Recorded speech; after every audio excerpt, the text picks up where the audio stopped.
एक एंथ्रोपोलॉजिस्ट यानी मानव विज्ञानी के तौर पर दुनिया की अलग अलग संस्कृतियों को स्टडी करना मेरा काम है। लेकिन जरा सोचिए, आज के इस हाइपर कनेक्टेड दौर में जहां पल भर में दुनिया के एक कोने से दूसरे कोने तक खबर पहुंच जाती है, वहीं इस धरती पर एक ऐसी जगह भी है जो हमारी आधुनिक सभ्यता से पूरी तरह कटी हुई है। लोग आज भी बिल्कुल वैसे ही जी रहे हैं जैसे इंसान हजारों साल पहले जिया करते थे। कोई मॉडर्न टेक्नोलॉजी नहीं, कोई बाहरी संपर्क नहीं। और सबसे बड़ी बात, ये कोई साइंस फिक्शन मूवी की कहानी नहीं है, बल्कि एक जीती जागती हकीकत है। 60,000 साल। जरा इस नंबर को समझने की कोशिश करते हैं। ये सिर्फ एक आंकड़ा नहीं है। इतने सालों से सेंटिनली लोगों ने बाहरी दुनिया से अपना पूरी तरह से एक अलगाव, एक आइसोलेशन बनाए रखा है। 60,000 साल पहले जब इजिप्ट के पिरामिड तो क्या, दुनिया की सबसे पुरानी मोहनजोदड़ो जैसी सभ्यताओं का भी कोई नामो निशान नहीं था, तब से ये लोग उसी एक द्वीप पर रह रहे हैं। ये अफ्रीका से बाहर हुए पहले मानव प्रवासन यानी फर्स्ट ह्यूमन माइग्रेशन की सबसे पुरानी और इकलौती जीवित कड़ी हैं। ये बात सच में किसी चमत्कार से कम नहीं लगती। और ये पूरी कहानी घटित हो रही है एक बेहद छोटी सी जगह पर, सिर्फ 72 स्क्वायर किलोमीटर्स। बंगाल की खाड़ी में बसा इनका ये पूरा संसार सिर्फ हमारे किसी आम शहर के एक छोटे से मोहल्ले जितना बड़ा है बस।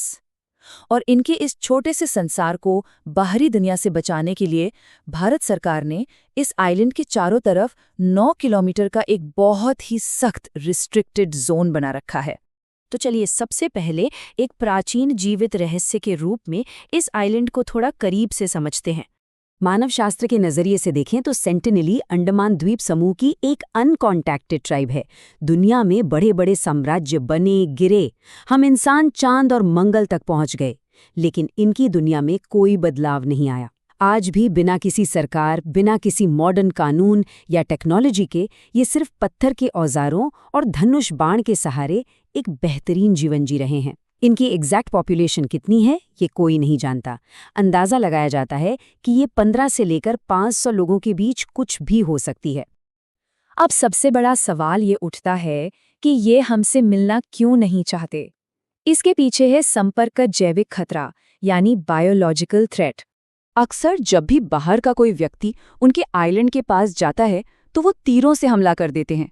बाहर से देखने पर यह बिना उकसावे की आक्रामकता या शत्रुता लग सकती है, लेकिन असल में ये कोई क्रूरता नहीं है। बायोलॉजिकली स्पीकिंग, ये अपनी पूरी प्रजाति को विलुप्त होने से बचाने का एक बहुत ही गहरा और पीढ़ियों से चला आ रहा डिफेंस मैकेनिज्म है। ये उनका अपना एक सख्त बायोलॉजिकल क्वारंटीन है, क्योंकि हमारे लिए जो एक साधारण सा सर्दी जुकाम या फ्लू का वायरस है ना, वो उनके लिए मास डिस्ट्रक्शन के वेपन की तरह काम कर सकता है। और इस कड़े बचाव के पीछे एक बेहद दर्दनाक इतिहास छिपा है। बात है 1880 के पॉटमन अभियान की। एक ब्रिटिश अफसर मॉरिस वाइडल पॉटमन ने वहां से एक बुजुर्ग जोड़े और 4 बच्चों को जबरन पकड़ लिया था। उन्हें पोर्ट ब्लेयर लाया गया, जहां पहली बार उनका सामना बाहरी बीमारियों और मॉडर्न पैथोजन से हुआ। नतीजा, बुजुर्ग जोड़े की बीमारी से तुरंत मौत हो गई। बाद में उन संक्रमित बच्चों को कुछ तोहफों के साथ वापस आइलैंड पर छोड़ दिया गया था। आप खुद सोचिए, इस भयानक घटना ने उनके जहन में पीढ़ियों के लिए ये बात कैसे बैठा दी होगी कि बाहरी लोगों का मतलब है सिर्फ मौत और तबाही। अगर हम आज उनसे संपर्क करने की जिद करते हैं तो एक बहुत ही खतरनाक बायोलॉजिकल चेन रिएक्शन शुरू हो जाएगी। इसे ऐसे समझिए, पहला स्टेप, वो हमारे सामान्य पैथोजेंस के संपर्क में आएंगे। दूसरा, हजारों सालों से अलग रहने के कारण उन बीमारियों से लड़ने के लिए उनके शरीर में 0 प्राकृतिक इम्यूनिटी है। और तीसरा स्टेप, बहुत ही कम समय में उनकी पूरी की पूरी आबादी खत्म हो जाएगी, उनका अस्तित्व मिट जाएगा। यही वो एकदम लॉजिकल कारण है कि वो अपनी सीमाओं की इतनी जानलेवा तरीके से हिफाजत करते हैं। और ध्यान रहे, ये सिर्फ कोई थ्योरी नहीं है, बल्कि एक ऐतिहासिक सच है। अंडमान की ही दूसरी जनजातियों के साथ जो हुआ वो इसका सबसे बड़ा सबूत है। इस टेबल को देखिए। ग्रेट अंडमानी जनजाति, जिनकी आबादी कभी हजारों में हुआ करती थी, आज घटकर मुश्किल से 50 या 60 रह गई है। कभी बेहद मजबूत मानी जाने वाली ओंगे जनजाति भी आज विलुप्ति की कगार पर है। ये ऐतिहासिक आंकड़े पूरी तरह से साबित करते हैं कि सेंटिनली लोगों का ये जो खतरनाक अलगाव है, वो असल में उनकी बायोलॉजिकल सर्वाइवल की सबसे बड़ी जरूरत है। आइए अब बात करते हैं उनके स्वदेशी ज्ञान और उनके अनोखे सर्वाइवल स्किल्स की। 2004 की वो खौफनाक हिंद महासागर सुनामी तो याद होगी ना? जब वो आपदा आई तो हमारी सारी modern technology, satellites, early warning system सब फेल हो गए। दुनिया भर में 2,30,000 से ज्यादा लोगों ने अपनी जान गंवा दी। लेकिन सेंटिनली जनजाति, वो पूरी तरह से सुरक्षित बच गई। कैसे? क्योंकि उन्होंने समुद्र की आवाज को सुना, हवा के रुख को पहचाना और जानवरों के बदलते व्यवहार को पढ़ लिया।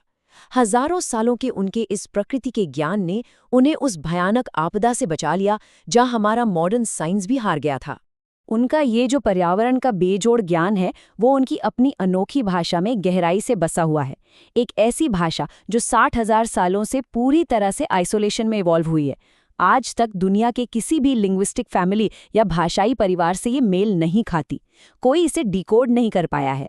जरा सोच कर देखिए, अगर हमारे किसी बायोलॉजिकल इंटरफेरेंस की वजह से ये जनजाति खत्म हो जाती है, तो उनके साथ साथ ये अनोखी भाषा और प्रकृति को समझने का उनका वो हजारों सालों का ज्ञान भी हमेशा हमेशा के लिए मिट जाएगा। चलिए अब देखते हैं अलगाव के जानलेवा उल्लंघन को, जब जब बाहरी दुनिया ने दखल देने की कोशिश की। इस टाइमलाइन पर गौर कीजिए। ये साफ दिखाता है कि हमारी मॉडर्न दुनिया ने बार बार उनके इस सुरक्षा घेरे को तोड़ने की कोशिश की है। 1981 में प्रिमरोज जहाज का वहां फंसना, 2004 में सुनामी के बाद हमारा हेलीकॉप्टर से ऑब्जर्वेशन करना, 2006 में मछुआरों का वहां पहुंच जाना और फिर 2018 में जॉन एलन चाउ की घटना। ये सब इस बात का सबूत है कि हम लगातार उस सीमा को लांघने की कोशिश कर रहे हैं जिसे उन्होंने हजारों सालों से दृढ़ता से बंद रखा हुआ है। और जब भी ऐसा हुआ है, इसके नतीजे हमेशा घातक रहे हैं। 1981 में जब प्रिमरोज कार्गो जहाज वहां फंसा था, तो हथियारबंद आदिवासियों ने बाकायदा नावें बनाकर क्रू पर हमला करने की तैयारी कर ली थी। 2006 में 2 मछुआरे सोते हुए गलती से अपनी नाव के साथ उनके किनारे बहकर चले गए और मारे गए। 2018 में अमेरिकी मिशनरी जॉन एलन चाउ ने इल्लीगल तरीके से उनसे संपर्क करने की कोशिश की और अपनी जान गंवा दी। यहाँ समझने वाली बात यह है कि घुसपैठिए का इरादा चाहे अच्छा हो या बुरा, ये जनजाति हर बाहरी खतरे का जवाब सिर्फ एक ही तरीके से देती है, जानलेवा हमले से। 2018 की उस घटना से ठीक पहले जॉन एलन चाउ ने अपनी डायरी में जो आखिरी शब्द लिखे थे, वो सच में रोंगटे खड़े कर देने वाले हैं। उन्होंने लिखा था, प्रभु, क्या ये द्वीप शैतान का आखिरी गढ़ है? मुझे डर लग रहा है, लेकिन तू मेरे साथ है। ये सिर्फ एक डायरी एंट्री नहीं है, बल्कि 2 बिल्कुल अलग दुनियाओं और उनके वर्ल्ड व्यूज के बीच एक बहुत ही भयानक टकराव का सबूत है। जनजाति के इतने साफ चेतावनी संकेतों को नजरअंदाज करने का ये एक बेहद दुखद परिणाम था। लेकिन हाँ, हर संपर्क का नतीजा खूनी नहीं रहा। 1991 में हमारे एक बहुत ही मशहूर मानव विज्ञानी TN पंडित जी ने उनके साथ एक छोटा सा लेकिन शांतिपूर्ण संपर्क स्थापित किया था। उन्होंने इस अनुभव को किसी दूसरी दुनिया से मिलने जैसा बताया था। ये एक बहुत बड़ी कामयाबी थी।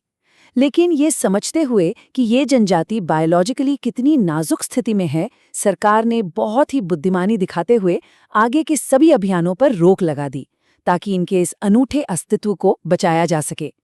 और यहीं से एक बहुत ही गहरी डिबेट शुरू होती है, आधुनिक प्रगति का विरोधाभास। आज भी नॉर्थ सेंटिनल के रहस्य हमें हैरान करते हैं। हमें आज तक नहीं पता कि उनकी असल आबादी कितनी है, उनके समाज का स्ट्रक्चर कैसा है, उनका धर्म क्या है, उनके रोजमर्रा के रिचुअल्स क्या है। ये सब एंथ्रोपोलॉजी के लिए एक बहुत बड़ा रहस्य है। हाँ, सैटेलाइट इमेजरी से हमें वहाँ जंगलों के बीच बने कुछ बहुत ही ऑर्गेनाइज्ड रास्ते जरूर दिखाई देते हैं, जो बताते हैं कि उनका समाज काफी जटिल और व्यवस्थित है। लेकिन ये कितनी अजीब बात है ना, एक तरफ हम मार्स तक स्पेसक्राफ्ट भेज रहे हैं और दूसरी तरफ हमारी ही धरती पर मौजूद 72 स्क्वायर किलोमीटर का ये जंगल हमारे लिए पूरी तरह से अनजान है। तो ऐसे में एक सवाल मन में आता है कि आखिर हम मानव विकास या ह्यूमन एडवांसमेंट को कैसे मापते हैं? क्या आधुनिक सभ्यता का मतलब सिर्फ टेक्नोलॉजिकल प्रोग्रेस और ग्लोबल कनेक्टिविटी है, या फिर सेंटिनली लोगों की तरह 60,000 सालों तक प्रकृति के साथ संतुलन बनाकर बिना किसी बाहरी मदद के एक अखंड और स्वतंत्र अस्तित्व बनाए रखना असली विकास है? एक तरफ हमारी तेज भागती टेक्नोलॉजी है और दूसरी तरफ उनका वो अमेजिंग बायोलॉजिकल सर्वाइवल है। तो इस पूरी चर्चा के बाद एक मानव विज्ञानी के तौर पर मैं आपके सामने ये सवाल छोड़कर जा रहा हूँ, क्या मानवता की सच्ची प्रगति सच में इस ग्लोबल और टेक्नोलॉजिकल जुड़ाव में है, या फिर हमारी उन प्राचीन जड़ों के उस अलग थलग शांतिपूर्ण सर्वाइवल में? क्या ऐसा नहीं लगता कि शायद इस ब्रह्मांड के कुछ रहस्यों को ऐसे ही अछूता और अनसुलझा छोड़ देना ही बेहतर है? विचार जरूर कीजिएगा। आज के इस एक्सप्लेनर में बस इतना ही। आगे भी ऐसे ही दिलचस्प विषयों पर हमारी खोज जारी रहेगी।